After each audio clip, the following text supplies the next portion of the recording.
All right. Welcome, everyone, to episode 10 of this Fragile Fire. And today is going to be a different topic, and we're actually going to cover something that isn't particularly political, philosophical, or poetic. Well, I mean, I guess it could be. It just depends on your outlook.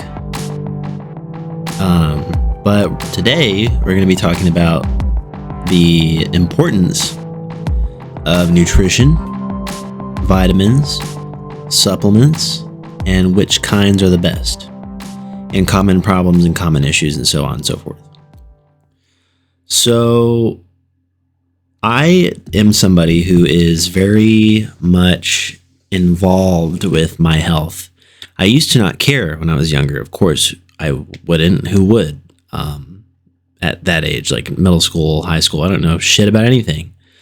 But now, with getting older and being 26 and not in my teens, it is imperative that I become knowledgeable and aware and fully informed to whatever capacity I can be to make decisions in my diet and nutrition routine that benefit my body as it gets older. And I figured that everything that I've learned, I could put out to everyone else who might find it interesting. Diet and nutrition are extremely important for overall human health, overall well-being, your mindset, everything. Everything relies on what you put in your body, and you are what you eat. I'm a believer in that. You are what you eat, and you are what you don't eat. And I figured that, so my life is very stressful. Most of it is self-induced, like worrying about anything and everything. And that leads to high stress, high cortisol levels, anxiety, bad sleep, etc. And I've neglected certain vitamins and other beautiful things that would help me. And being super restricted with my diet, sometimes I miss out on important vitamins and minerals that would otherwise make my life a lot more bearable in terms of the physical nature of what I do. So it's the whole game about what you put in your body, the whole vitamins and supplements thing, is that my take is I'm not trying to live forever. I'm just trying to feel good in my body while it is alive, while I'm here, and to make the most out of it so I don't have an unbearable experience. Because a lot of people, when they're young, eat shit like dog shit. They eat horse shit. Horse shit. Fucking disgusting, awful, horrifying food. McDonald's, Burger King, Taco Bell. Stuff that's quote unquote easy. And it's not easy. It's easy to die from. It's easy to die faster from. You are killing yourself. If you want to commit suicide slowly, you just keep eating fast food like a fucking idiot. Oh, it's so affordable. Go buy a fucking bulk thing of oats, you dummy. Or like fucking whey protein, or a salad, or anything other than fast food, which is pumped with horrifying preservatives and chemicals and so on. Don't eat shit food. You are what you eat. People my age eat like shit because we love to get Chipotle. We love to get fucking Poke. We love to get all this other shit because we're getting used to on-the-go life, and we forget to treat our bodies now like sensible, intellectual adults. It is better to start treating your body now at a young age than to wait until you're in your 30s, your 40s, your 50s and 60s, and by the time you're up there, then you have horrifying arthritis. You are dying from the inside out, inflammation, joint pain, etc.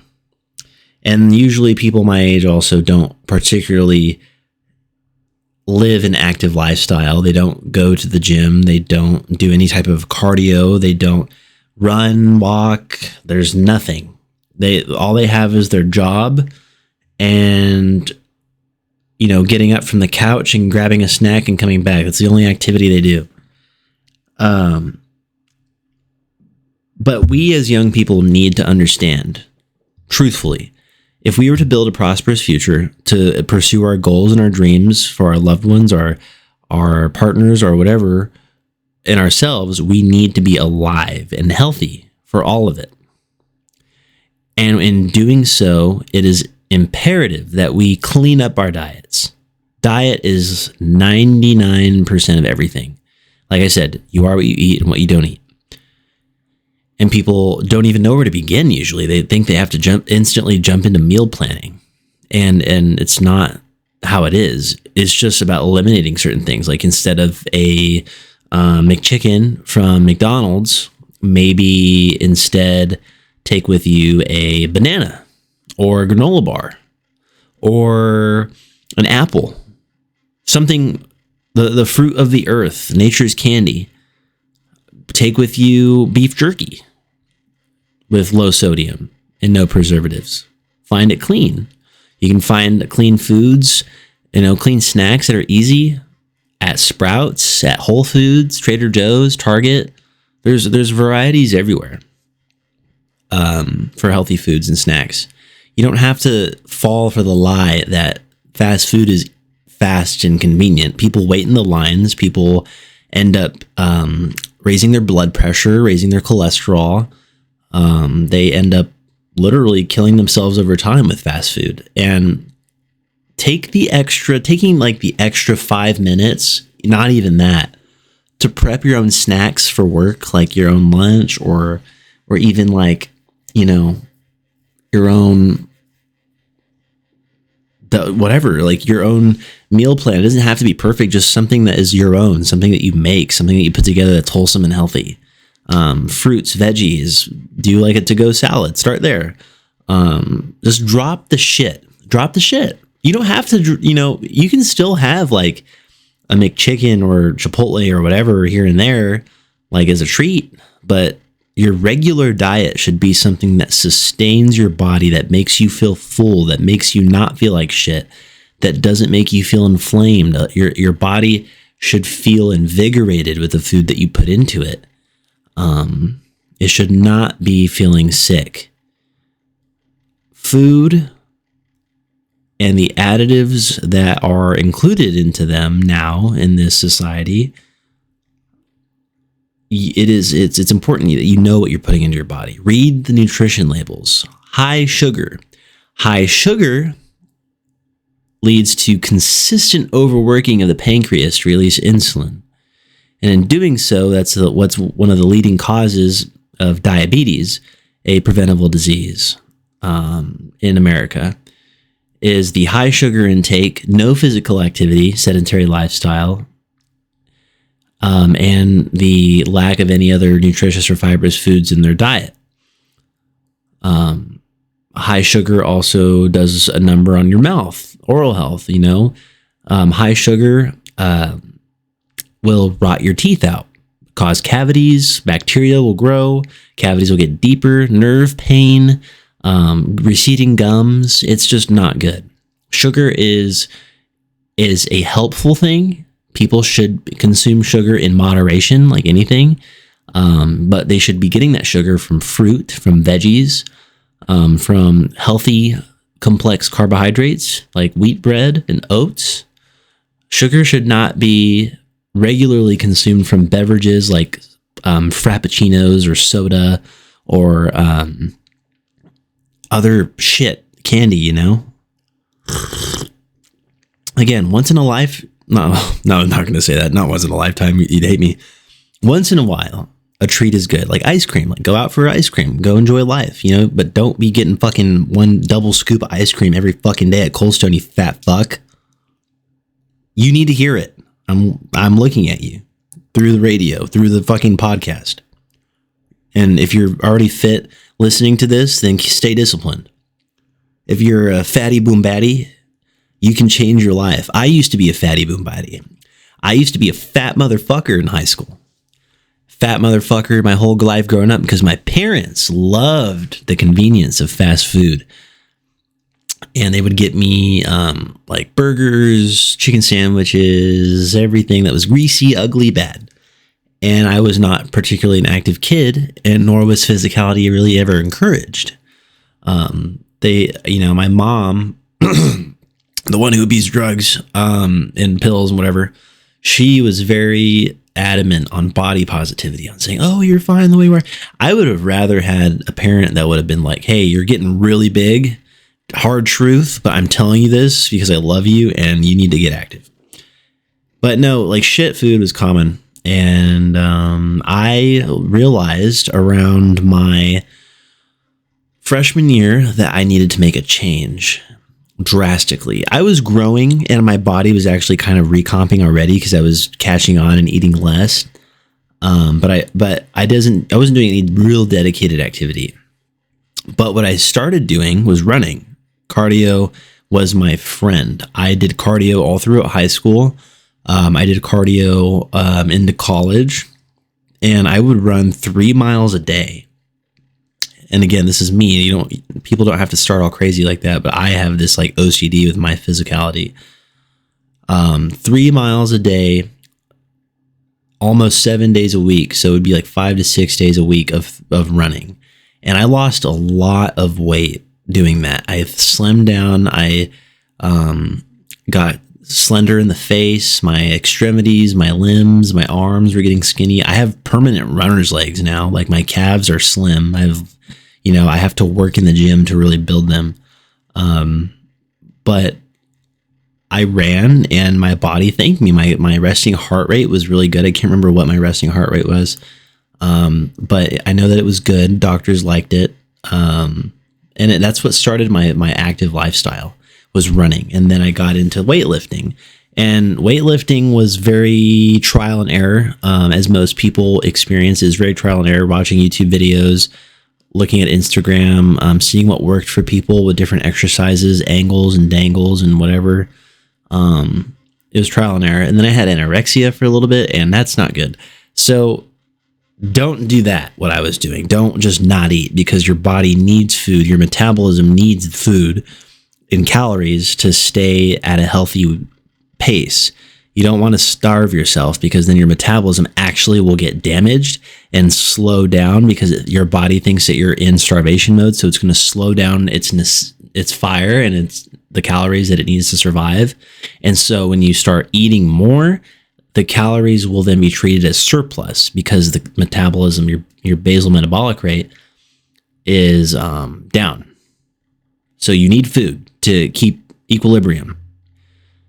Just don't do what I did and crash diet, because it never lasts. You end up developing mental issues like anorexia, horrible body dysmorphia. And I passed out a few times, and that was not good. After I passed out, like one of the last times I passed out, I was thinking, I was so scared, I had to make a change. And that's when I started really studying nutrition, vitamins, supplements, and regular exercise. And I was getting involved in it. I was putting in work. I was doing my research. I was failing and getting better, and failing and getting better, making a mistake here and there, my form, what have you. And I would start investing in healthy food, like whole grains, oatmeal, fruits and veggies, fibrous veggies like kale, spinach, bananas, apples, oranges. I love oranges. Grapefruit, healthy carbohydrates. Again, like I said, wheat bread, potatoes, sweet potatoes. All this stuff is good for you. All this stuff is good for you. It has a lot of benefits, and vitamins and minerals especially, that help your circulation and heart health and brain health. And it's just a cocktail of good things when you start eating whole, real foods, not synthetic laboratory shit that Willy Wonka made in his fucking factory that you buy at McDonald's and Vons and Walmart, whatever. That's not good.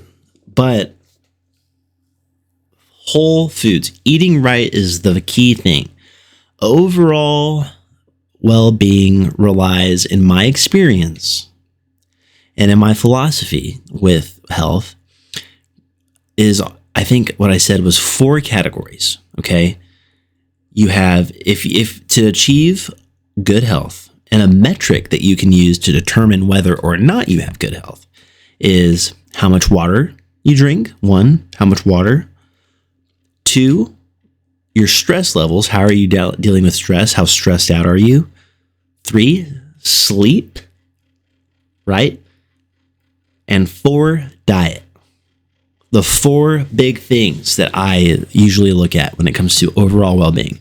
How is my diet? How is my sleep? How is my stress? And how is my water intake? If all those 4 things are solid, I'm good. Adequate water intake. I try to drink a gallon a day or more. I really do. That's my goal. I finish a gallon a day. I'm really bad at it. I'm doing my best. At most, I'll do 2 liters sometimes, but I'm really trying, because sometimes water's just fucking boring. But it's so good for you. Water is life. Water is life for the body. And we need to all drink more of it, especially if you're active like me, or if you're in the gym, or if you're running or doing whatever, you have an active job, you need water. Most headaches, by the way, are caused from lack of water. Most pain and aching and stomach aches and anything is just lack of water. Stress, right? Like, stress is a big thing. Stress raises cortisol levels in the body, which in turn can lead to brain fog, inflammation, heart dysfunction, liver dysfunction. Your body starts to shut down gradually when you're stressed out. Stress has an actual, real, tangible effect on the body. It is dangerous. And to be stressed out over life or anything will, in fact, scientifically lead to death. Death is the result of being overstressed, especially over time. And, it's kind of difficult to not be stressed out in this world that consistently demands perfection, especially in this shithole fucking market, corporatist, capitalist, fucking disgusting society that we live in. And the stupid old expectations that our dumb fuck predecessors have on us about getting this cookie cutter career life. You can tell I'm about to go to challenge on that. But all of these retarded expectations that we have been relegated on as young people certainly lead to stress, being overworked, and that can lead to dark circles under the eyes, like me. That can lead to thinning hair. That can lead to rashes, heart palpitations, various arrhythmias, and high blood pressure. It's just no good. Being stressed out leads to death. And to decrease stress, what I've found that works for me is taking a moment to listen to music. Listen to music that I love, that's slow, that's emotive, that gets me in my feelings. It's slow paced. It's not fucking like rock or metal or whatever. It's something slow that lets me breathe and kind of let my thoughts flow like the ocean. To be calm, collected, present, to hear everything around me. And it doesn't even have to be loud, just the creaking of the house, my heartbeat, the sound that the carpet makes as my foot goes across it when I walk, the fluids in my mouth settling from my tongue moving around when I talk, even just, the sound of the computer. Taking a moment to ground yourself into reality, to take a moment to be still, to count things in front of you, to look up at the sky, the weather, the clouds, to really slow down and take a deep breath. That's all your body needs, is it wants to slow down. It's tired. You need to relax. It's over if you don't. Take care of your body and don't be stressed out. Lay down, get rest. Take your hands and massage your wrists, your arms, release the tension. Give yourself, a massage around your neck. That's physical stress too. Let the circulation help the circulation out in those areas around your neck, your temples, on your head. Really just show some care and love into your body. Stress is not good. Sleep, on the other hand, that's a big one. Sleep is imperative to existence. We all need sleep, and our bodies cannot run 24/7 like some of us would like to believe. We need rest. 8 hours or more of sleep is what we should be getting, which means that we need to go to bed early or at a somewhat respectable time. We need to also give ourselves an hour into bed, like when we're about to go to, or we're trying to go to sleep, So if I'm trying to go to bed at 9, I should be in bed around 8 so I can ease into it without any blue light from my fucking disgusting phone or any distractions from people or TVs or anything. I should be easing my way into sleep. And I'm such a hypocrite because I don't do it, but I know what I need to do. All of us are kind of like that. Avoiding caffeine too heavily into sleep. Sometimes caffeine, like if you're addicted to caffeine like I am, sometimes the caffeine just doesn't do anything to you and you just drink it to fall asleep. Sometimes I do that. Most of the time I do that, actually. I'm lying. I do that all the time. Giving yourself space to fall asleep naturally and give yourself 8 hours. So like tomorrow, right? I'm recording this late like a jackass. Tomorrow I work at 8 a.m. and it's currently 11:30. I would need to have gone to bed around 11 to wake up at 7 to then get ready and leave by 7:30 or 7:40. So 8 hours is important. If you can do more than that, that's amazing. And your body will thank you. But our bodies need rest. Lack of sleep leads to higher cortisol levels, more stress, high blood pressure, inflammation, joint dysfunction, lack of muscle repair, lack of regenerative processes of the body. It's just a long list of things that goes wrong when you do not sleep. And your body will tell you that. Cracking joints, bad back problems, bone stiffness, muscle stiffness. Like your body wants rest and you should fucking give it some. Like I'm so used to staying up late, right? And, I'm at that age now, 26, where I'm at a crossroads where my decisions now can really determine my future self. And I really, really need to get more sleep. And I'm saying that, and I don't know if I'll fall through with my goal to get more sleep, but it's important. Sleep is very, very important, and everyone needs to get more sleep.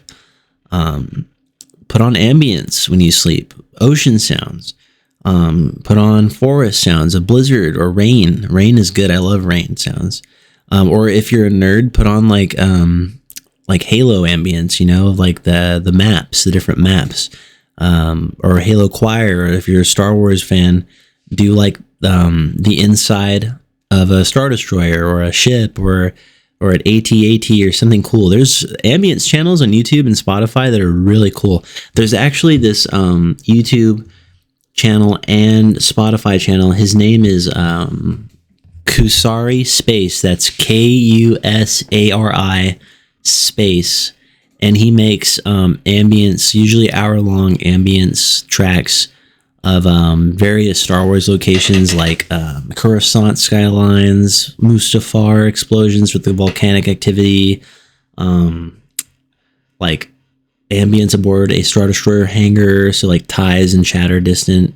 And it's really cool. So if you really want something creative to sleep to, like do that. Your brain likes that. Our brains are always overstimulated and overworked. They need to sleep. They need rest. They need to dream. And what else was it? Oh my gosh. See what happens when you're tired. So I said, I covered sleep, stress, water, and, diet. We already basically did cover diet, but you need to be eating correctly. And there is a correct way to eat.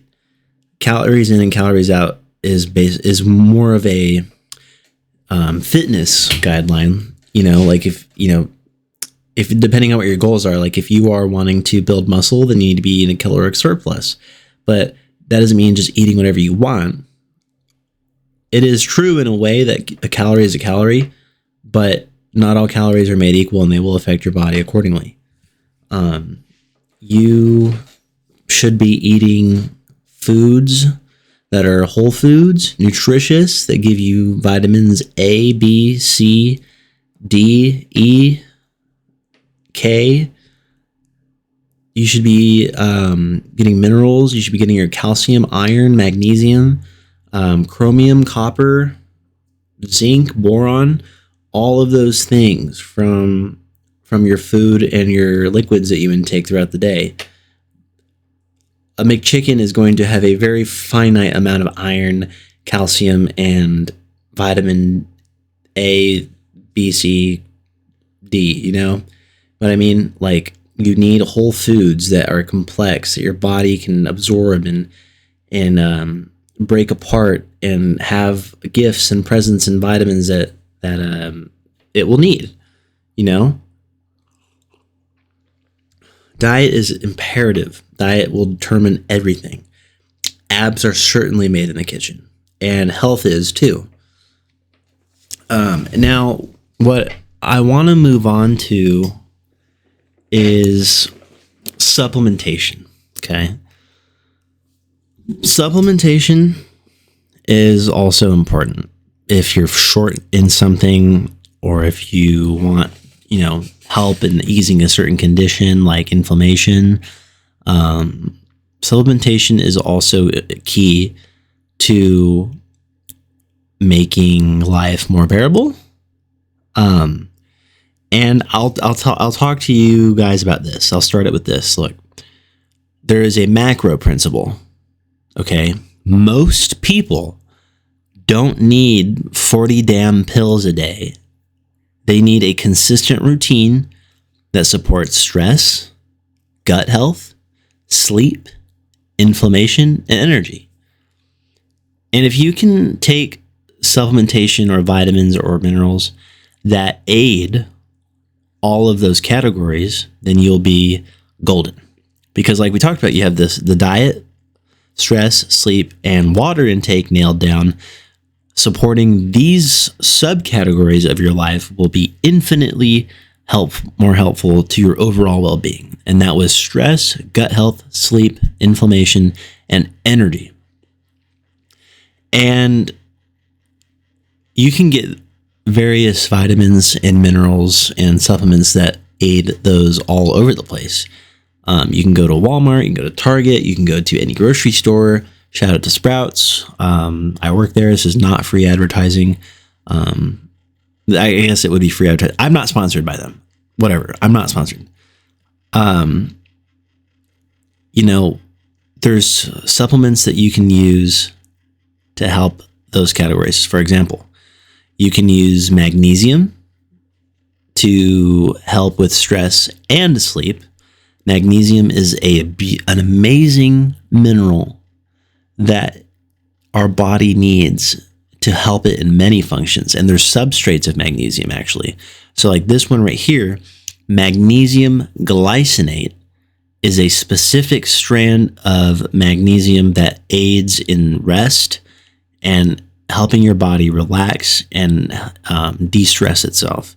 Magnesium glycinate is a very good overall supplement. And I would highly recommend that you try to find one that's liposomal. We'll get into that. But capsule or tablet forms are okay too. But liposomal is king. And we'll get into that later. Omega-3s or krill. Krill is also an extension of omega-3s. It's a marine-based supplement. And omega-3s are amazing for inflammation and brain health, especially your heart. Omega-3s and the heart are a very good relationship with each other. That's like circulation, low blood pressure, and so on. And then you have vitamin C, which is good for skin and immune health. Vitamin D3 is good for hormones and immunity. So we're coming up in cold and flu season, so vitamin D3 is amazing. And probiotics, which are great for gut health and mood regulation. The gut is your origin zone, your ground zero for most of your health, really. Like, your mood is actually determined by the health of your gut, believe it or not. Microflora in your gut, like the good bacteria that helps digest food and absorption, prebiotics, postbiotics, they help your body regulate mood and digestion and circulation. The gut is like a good ground zero for overall general health. And I was going to talk about earlier, if you're taking, and this was one other thing. So when I talked about hormone and immune health with vitamin D3, I learned that if you're going to take a vitamin D, try to pair it with a vitamin K, K2, because a lot of people have this weird, I don't even know where they get it, this weird fascination with overdosing on vitamin D. They think it's this end-all, be-all, save-all, naturally occurring thing. Vitamin D is helpful. Your body needs it. Get it from the sun. And it helps with calcium being absorbed into our bodies. And vitamin D is amazing. But too much vitamin D, and I forget what the measurement stands for, but anything that's like 5,000 IU or more will definitely lead to put strain on the body in filtering out the vitamin D and absorbing it, and could potentially lead to clogging arteries and resulting in a large amount of discomfort and further health issues. And that's with any vitamin. You don't want to take too much of any vitamin, because too much of a good thing is always a bad thing. But K2, vitamin K, helps prevent the artery blockage that vitamin D causes in excess, and instead helps redirect that vitamin D in the places it's supposed to go, like teeth, bones, various other calcium-aligned areas of the body. So vitamin K is very good at helping redirect traffic, essentially. You want to usually pair those two together. Having those two together is a team, a dynamic duo. They're very good, and your body loves it when it has to do less work absorbing the good stuff. And then now I want to talk about liposomal, what that means, essentially. And I could not stress enough how great liposomal stuff is.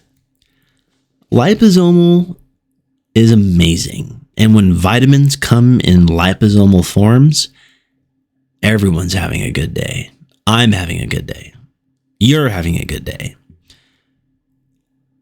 So first, let's start with what liposomal means. Liposomal is when vitamins are wrapped in fat-like molecules, and that leads to better absorption, less wasted nutrients, and less expensive pee water. For example, regular vitamin C is like throwing confetti at your body and hoping some sticks. Liposomal, but instead, liposomal vitamin C is VIP bottle service to your cells. And it's true. Liposomal vitamins are essentially taking those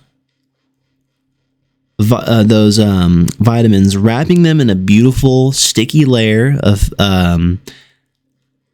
fat-like molecules, and delivering them straight to your cells. So potentially you could be absorbing up to 90% of the actual nutrient versus 30% of the nutrient when you take a tablet or a capsule, because your body's spending a lot of its energy digesting the capsule and the physical hardened material of the vitamin and not so much focusing on the internal contents. So you optimize vitamin absorption when it's liposomal. It's when it's liquid. And there are two brands which excel at that, and they sell various vitamins and other things in liposomal form. So one brand, shout out to one of my favorite ones, Cymbiotika. Cymbiotika makes pouches, these little squirt snack thingies. They come in a box, usually of 12, sometimes 30. And they're pouches of like vitamin C. They have a vitamin B12 and they have a vitamin D and K combo with CoQ10. They have everything, glutathione, NAD, etc. Cymbiotika is amazing, and shout out to them. I love their stuff. Hey, Cymbiotika, sponsor me. This is a chance to get free attention to your stuff. Sponsor me. Anyway, you can take their pouches, and it's going to be immediate delivery into your bloodstream, basically. Immediate delivery. That's amazing versus a capsule or a tablet where it's going to take a while for all of those things to get into your bloodstream. It still will, but it might not optimally because, again, sometimes less than 50% of the actual nutrient is getting into your bloodstream. So that's why liposomal is much better, because you get about 90% of that and the 10% is digested. So like today I had colostrum, which is a type of milk-like compound where you basically get a snapshot of the most nutritious milk of when a pregnant cow is at their best. Like when the mother cow's milk is at its best, most nutrient packed, most filled with good stuff. And that's what colostrum is. And I took a pouch of colostrum today, and it was the best thing ever. And I feel really good because it's going to go to help my health, providing assistance for healthy skin, gut health, and brain function. So that's pretty good. And then I've had their glutathione too. And the glutathione is an amazing vitamin, or not vitamin, but it's an amazing supplement that aids in anti-inflammatory things. It aids in wound healing. It aids in skin health and gut health too. They're great. Cymbiotika is just overall a very biohacker chick type thing. It's awesome. You can find them at Sprouts, and I don't know where else, to be quite honest. Yeah. The other brand that's really good that people are literally losing their mind over right now is Rho. This brand called Rho, RHO. Rho. They're a liquid vitamin company. They're more minimalist in modern wellness. Like they're just starting. They're just starting out with their stuff. But oh my gosh, working at Sprouts, right? We sell Rho products, but we can barely keep them in because of how popular they are. And they're expensive too. Like, they sometimes run up to like $60 per bottle. Like they sell, NAD, curcumin, glutathione, berberine, magnesium, collagen, creatine, quercetin, vitamin C, etc. And Rho is very good with getting delivered right to the bloodstream, and people just cannot stop telling me about the good things that they feel whenever they take a Rho supplement. So in other words, if you have a bottle of vitamin C with like pills and tablets, whatever, and you have a bottle of Rho vitamin C that's liposomal, you would be losing your time, effort, and money by taking the capsules. Like I just said, like the liposomal just beats it out all the time. You get quality with liposomal, and usually the companies that are doing this really well, like Rho and Cymbiotika, they charge a lot, but that's because they take great care in processing the nutrients that they're delivering to the public, and you get a higher quality product overall. Liposomal is a game changer, and I would highly suggest you guys look into this type of thing for your overall supplementation routine. For example, right, I don't do energy drinks anymore. I cut those out. They're really bad for you. And in place of energy, I have been eating like bread, like multigrain bread or water, just to stay hydrated and just have some basic carbs to go throughout the day. But I took Cymbiotika's vitamin C pouch, and I was curious because, vitamin C, keeps up cell activity. It keeps your body functioning. It keeps things going, basically. And I took a vitamin C pouch from Cymbiotika, and I felt almost immediate effect. And it was kind of wild because I was not expecting that. Immediate effect. Long-term foundational energy over the course of hours versus like a short burst of energy with an energy drink that lasts maybe 30 minutes. But this vitamin C pouch had me in a good mood. I was ready to go. I was moving around work, and people were like, "What's wrong with you?" And I was just like, I am literally on cloud 9 right now. And it's that vitamin C pouch. It changed my life. But yeah, Cymbiotika and Rho, 2 brands that you should really check out if you have the time and the energy to research them and the money maybe to spend on their stuff. Would definitely say do it. Liposomal really changes the game. Now, I want to get into some of these supplements that you've probably heard me throw around, like what is glutathione? What is NAD? What is quercetin? What is blah, blah, blah, blah, blah. I'll tell you. So glutathione is essentially a miracle supplement. I'm not going to lie.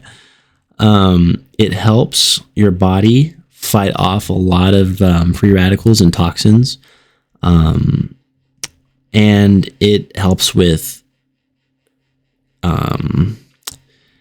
what did I tell somebody the other day? It just helps overall like gut health and immunity. It's really great. And I have some more information here, because if you like a lot of brands also sell glutathione in pills, which is fine. And it still has like a similar effect too, but glutathione is where it's at in liposomal. So here it is. Glutathione is basically if there was like a queen antioxidant. She'd be wearing a crown and heels. And this is what she does. She's your master detoxer and cell protector. Hard hitting. Glutathione neutralizes free radicals before they fuck your cells up. Helps your liver detox and clean out toxins, chemicals, crap from processed food like you shouldn't eat, like we talked about earlier. And supports your immune system big time. And protects your skin from oxidative stress, like aging, dullness, inflammation. Glutathione also helps with mitochondria do their job, like actual energy. And people take it because glutathione tends to, based on what like customers I've seen and just what feedback from glutathione and Rho and Cymbiotika is saying, tends to lead to brighter skin, more of a glow, better recovery from stress and inflammation, to the bad things that we talked about earlier. Liver support, especially if people are drinking or taking meds. Now, look, disclaimer right there. Do not, I fucking mean it, do not think that you can drink heavily and party and then just take glutathione as a way of saying, oh, fuck it. Yeah, I'll just drink some of that stuff later and I'll be okay.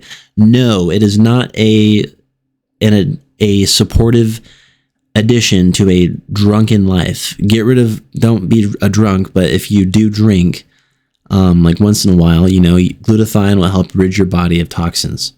It will help your liver big time and overall immune strength. And then here, there are the forms of glutathione that are sold and provided. Two forms people use are liposomal, like how we've been talking, the most absorbable. So you're getting the most bang for your buck with liposomal. And then there's a type called NAC, which stands for N-acetylcysteine, and your body turns this into glutathione. So you can take the NAC like through a capsule or a tablet or whatever, and you can buy NAC at Sprouts or Whole Foods or like any type of vitamins shop type situation. And your body turns the NAC when ingested into glutathione. Sometimes NAC is actually better absorbed than straight glutathione because your body builds the glutathione internally. So the NAC is basically like the package, and then you put it together like Legos. It's really cool. So bottom line, glutathione is literally the body's main cleaning crew and defense squad. Without enough of it, you age faster, detox slower, and feel more inflamed. But with it, in a regular routine, you stay cleaner, clearer, and your cells feel like they slept at a spa. Glutathione is like just the modern answer to terrorism in your body that the world puts on it from day to day. It's amazing. And another one that people are loving is NAD. And I'm learning more about this too, but I've taken some notes. And what I found is that NAD is basically a cellular battery charger. Like if ATP, adenosine triphosphate, is the gasoline that runs your cells, NAD is the spark that lets the engine ignite. So you may be asking, what the fuck does this NAD do? Well, I'm about to tell you, friend. NAD boosts mitochondrial energy, clean, non-caffeine energy, so you can drop the fucking energy drinks, supports cell repair and longevity, helps your body fix damaged DNA, improves brain clarity and memory, slows cellular aging at the root level. And people supplement with it because NAD tanks hard with age. Like at 20, levels are high when we in for us, like I'm 26, so my natural NAD levels are pretty good. But by 40, it's down massively. And by 60, almost depleted. So low NAD equals fatigue, brain fog, slower recovery, and aging faster. Jinkies. The common forms that you can get NAD are NR, nicotinamide riboside, which converts to NAD, and then NMN, which converts to NAD, crazy popular in anti-aging. And that is NMN. NMN. NMN converts to NAD. And then there was the NR, like I said, the nicotinamide riboside. And then some brands sell actual NAD in liposomal form, like Rho, and I think Cymbiotika has one, but Rho is notorious for their NAD. We sell so much of it at Sprouts, it's crazy. Like, we put it on the shelves and it's like deleted instantly. Someone snaps. Like, I'm convinced that there's like some goblin that like hides on this roof and like fucking swoops down and grabs every bottle of NAD. NAD is great. So it's basically your body's youth currency. The higher it is, the better you feel and the slower you age. So we kind of mentioned earlier, like CoQ10 feels energy, glutathione protects you, and NAD is the thing that lets the system stay young and repair. They're the holy trinity. CoQ10, glutathione, and NAD. If you're going to start any positive, good supplementation routine, those three are like the core of a good routine. Because you can do a multivitamin, that's fine, right? There's liposomal multivitamins too. There's this brand called Mary Ruth's, and they do a lot of things. They do CMOS, they do multivitamins, they do ashwagandha, elderberry, everything. Mary Ruth's is good. Rho, and then Cymbiotika. But yeah, CoQ10, glutathione, and NAD are like the trifecta of beauty and glory. And young people can take it too. We can, as Gen Z, should start now actually doing that to help our bodies age gracefully and beautifully.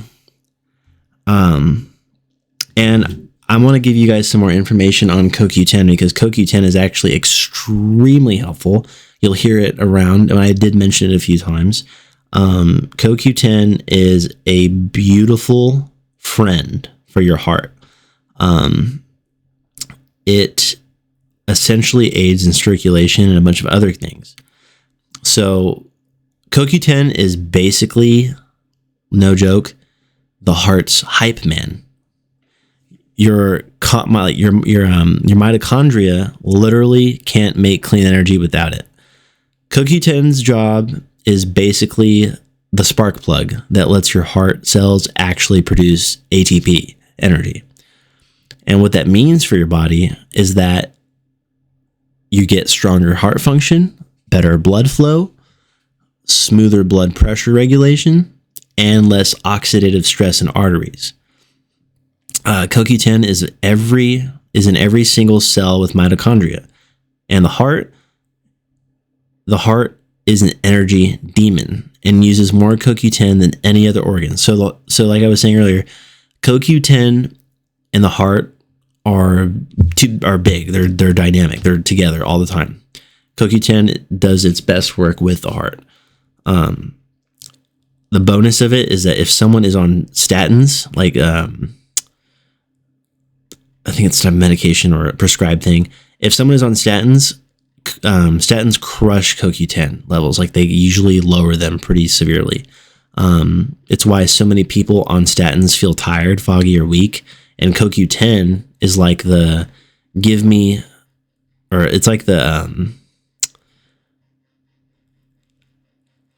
reinvigorator, the energy producer. It's the spark.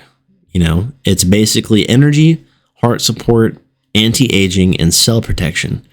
It's one cute little orange capsule, or liposomal, depending. The CoQ10 is basically the cardiologist's secret weapon. CoQ10 you'll often see like in stores. It's paired with beets or other really good heart health supplements. Beets themselves are really good too. They enhance nitric oxide production. They allow better flow in the blood vessels, lower blood pressure, lower bad cholesterol. Beets are a healthy whole food too. You can buy it just on their own and eat separately. Beets are a great food for your heart. And when you take it with CoQ10, and CoQ10 you can actually get as a supplement, like a pill. You can get it as a tablet, capsule, and you can get it liposomally too. And your body will thank you for that. Your heart especially, so circulation will be helped a great deal. And Cymbiotika actually makes a CoQ10 liposomal pouch, and that does wonders.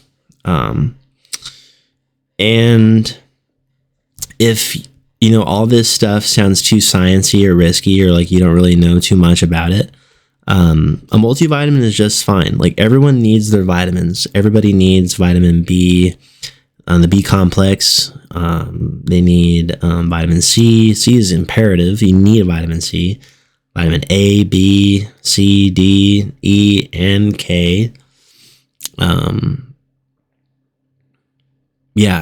Everyone, you should be taking some type of multivitamin. Because if you're not taking one, your body has to literally rely on anything else that you put into it.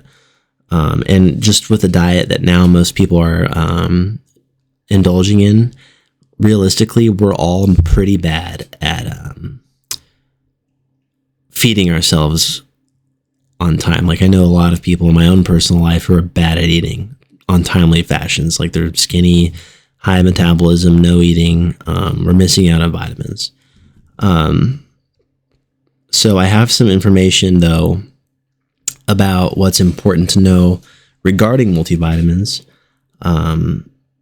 That way you don't just buy anything. You're like, oh, I got a multivitamin. It's like, no, let's make sure you're actually getting your money's worth. Because you don't want to pay like super expensive for multivitamins and then you end up not feeling better or even worse. Let me see here. What might my notes say?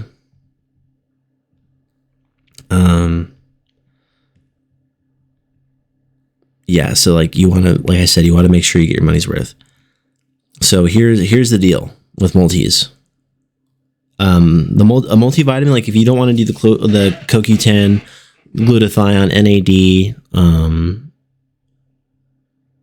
the multivitamin is a safe bet. It's a safety net. It's not meant to replace food. Please eat regular food like a normal person, please. It fills the gaps most people miss every single day. So it's a safety net for sure. Like if you eat a specific type of diet, like you're vegan, or if you're vegetarian, pescatarian, herbivore, or whatever, multivitamins help your body at least get the basic needs so you don't miss out on any important vitamins. And not all multis are equal. Cheap drugstore multis use the cheapest forms of the vitamins. You want methylated B vitamins. That's methylfolate and methylcobalamin. You want chelated minerals like biglycinate form. So like if you see at the store, like we talked about magnesium earlier, you should try to get the magnesium chelate or chelated magnesium, and that you'll see like magnesium biglycinate. They do sell that on the shelves usually at good vitamin spots, because those ones will actually absorb. Minerals are where multis usually suck. So iron, magnesium, calcium, often underdosed or poor forms. That's why people take those separately. So like if you get a multivitamin, usually the metals and the minerals in those multivitamins are pretty lackluster. You want to, if you can, do like a multivitamin and then do a multi-mineral supplement like next to it. Don't take your multi on an empty stomach. I have fucking the worst experience with this. Like me thinking I could just start my day off with breakfast and my fucking multivitamin pill. Bad idea. Your stomach will literally be upset and you want to throw up. It's not good. So take it with food or water. Fat soluble vitamins, that's A, D, E, and K, need fat to absorb. You'll get nausea if you take it dry. So, eat food or drink water. A multi is baseline health, not a targeted tool. If someone wants immune health specifically, that's when you want to like have specific go-tos. So like if you're looking to get to boost your immune health, vitamin D is great. Vitamin C is great. Zinc is great, especially if you're looking to improve your heart health. CoQ10 is fire, like we talked about. Omega-3s, fish oils, those are amazing. For energy, B complex vitamins are amazing. NAD precursors, NAD itself. For gut health, probiotics and fiber. Please get enough fiber. You need it for regular bowel movements to keep your gut microbiome good, healthy, functioning, and you're having regular bowel movements. Probiotics especially too. Your gut needs the good bacteria. The multi doesn't cover those needs deeply. It just supports the foundation for those specific things we just listed. So if you, like I said, if you're somebody who wants specifically immune health or heart health or energy or gut health, you want to take those separate things so you're covering all your bases. And the bottom line really is just a multivitamin is the ground floor. You build the rest of the building with targeted supplements. That's why a routine is so important. Basically, a multivitamin is a nutrient insurance policy. It's not going to cover everything that you need, but it's important to have as a foundation. And then you build up. Like right now, my current Vitamin routine is I have a multivitamin, I have an additional vitamin C supplement, and then I'm taking a magnesium. I'm taking milk thistle right now for liver health, just because it was a free sample offered at work. Some vendor came by and she was super nice. She gave everybody like samples of magnesium and other things. Shout out to the brand Cymbiotika. Really good people, really good stuff. They make a lot of good digestive health things like fiber. They do probiotics, prebiotics. They do digestive health enzymes for people who suffer from or have a hard time digesting carbs, dairy, or whatever. They make good stuff. So Cymbiotika is good for like probiotics and fiber especially. And then right now I'm taking mushrooms, not the fucking stupid drug mushrooms where you hallucinate, idiot. It's the fucking ones that are actually good for adaptogenic properties, like help with focus, help with gut health, help with just mental clarity. And I'm taking also fiber gummies too. So that's my regimen right now. I want to improve on it because I really do also want to invest in more glutathione, NAD, and CoQ10, especially at this age. Start early. It'll be good. But I highly recommend a lot of you out there, like, really start thinking about what you're putting into your body and what you're putting your body through. It's important. Take a moment to really think about that. And then think about your diet, because you may be actually hurting your body more than you're helping it. Make sure you're eating whole foods. Make sure you're getting enough sleep. Make sure you're drinking enough water. Damn it. Make sure you're not stressed out so much. Take a moment to breathe. And give your body the extra fortification it needs with supplementation in this shitty fucking world. Because when you have the resources available out there, like glutathione, NAD, CoQ10, and so on, your body's going to thank you down the long run. And like for me, I want to be that old guy who I don't want to be that old guy who's just like fucking crippled, crouched around, having the hardest time moving from place to place. I want to be like 70, 80 years old, lifting weights still in the gym, pushing myself and still active. I want to be that. I don't want to just fucking be this dilapidated gremlin creature that's rude to everybody when I'm older. But yeah, highly encourage supplementation. Highly encourage really getting your stuff right, all your ducks in order. Especially the young people in the audience, because if you do that now, your body will thank you later. And shout out to those brands that I mentioned. Cymbiotika, that's Cymbiotika,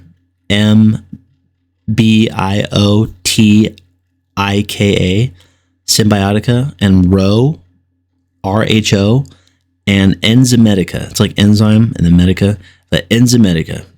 Good brands out there. Look them up, go on their websites, get some more information about them. I highly recommend looking into those guys. They're really good. Again, if you any of you guys listening, sponsor me, please. I love you. But yeah,